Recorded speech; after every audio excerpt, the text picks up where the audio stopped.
You've got to visualise, you've got to picture it, you've got to imagine what it might be like. I wanted to be a rally driver since I was about 6 years old. And I spent years imagining what it would be like.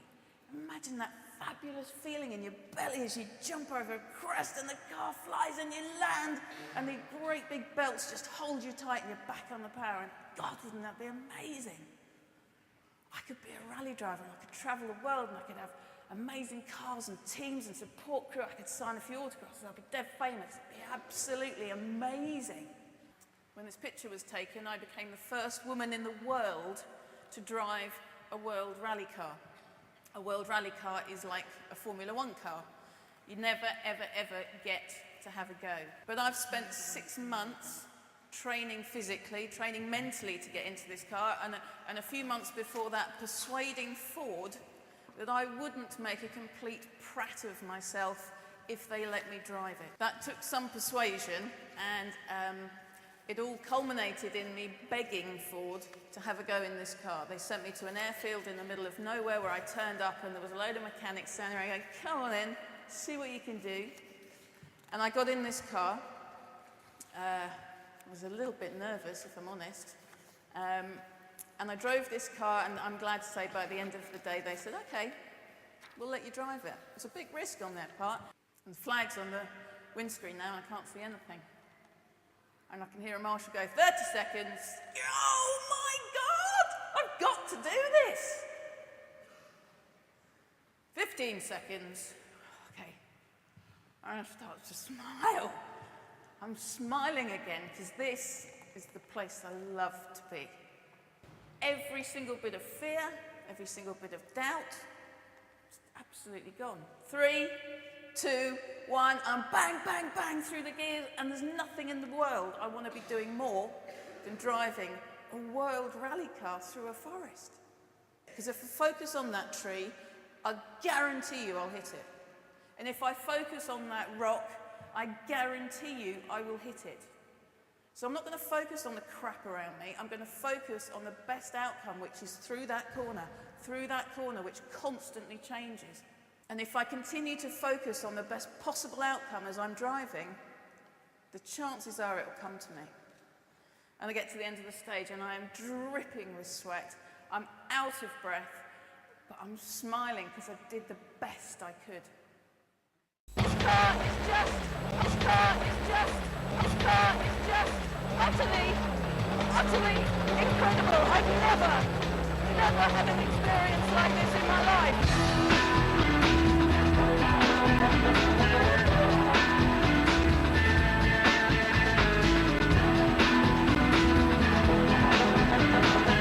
This is just unbelievable. She's got a season's worth of silverware here for one day.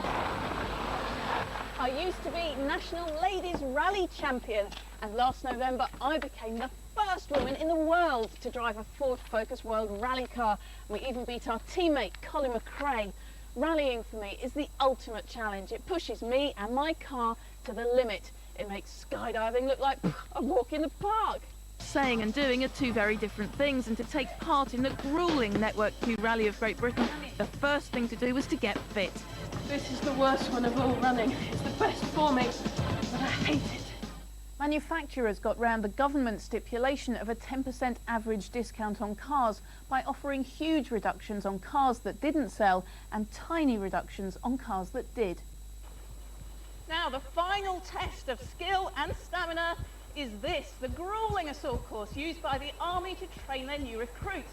Our two teams are going to have to face the same test, and I can see the look of horror on their faces. Join me after the break to see which team will be victorious. Every 4 years we have the Olympics, a leap year and a US presidential election, and usually, yep, right on time, a new Honda Civic. It's miles better than I was expecting. The gear change is easy, the brakes are excellent, and it's surprisingly quick through these corners. It's very torquey, which means it pulls brilliantly through all the rev range in all the gears, and that'll get you to 60 in 10 seconds. Right at the top of the list of people's fears was the fear of flying. But I don't believe anybody has a fear of flying. I do, however, accept they might have a very healthy fear of crashing. But why would they be scared of crashing? Well, they're not in control of the plane. They don't understand how it works and how the pilot is keeping it in the sky. But if they took flying lessons and learnt how to control the plane, they would almost certainly lose their fear of flying. Now imagine if you took control of your life in the same way, you could make anything happen. It's only the hardened open-top enthusiast who would dare to go down to the shops without a roof on a day like today. So to see how quickly and easily these 3 roofs will go on, I'm going to time Mike and Jason. Are you ready, boys? No, now it's all gone pear-shaped. Hold on, rack's got to come down. I'll go for a cup of tea. I'll see you No, later. it's got to go up further. That's it. No. That's it. 1 minute 55 seconds. At the moment, the car manufacturers and the seat manufacturers are battling it out amongst themselves to see who'll take responsibility for these modifications, and we'll let you know the outcome. But as most of us drive second-hand cars, the ISOFIX system is unlikely to become the norm for 5 or 6 years. So in the meantime, all we can do is make sure that our child seats are fitted properly. Welcome to A Pain in the Grass. This is Football Meets Hello magazine. Whether you're a football fan or a football hater, you're going to love it. It's a game of 2 halves. The team with the most goals wins. Will it run into extra time? I hope not.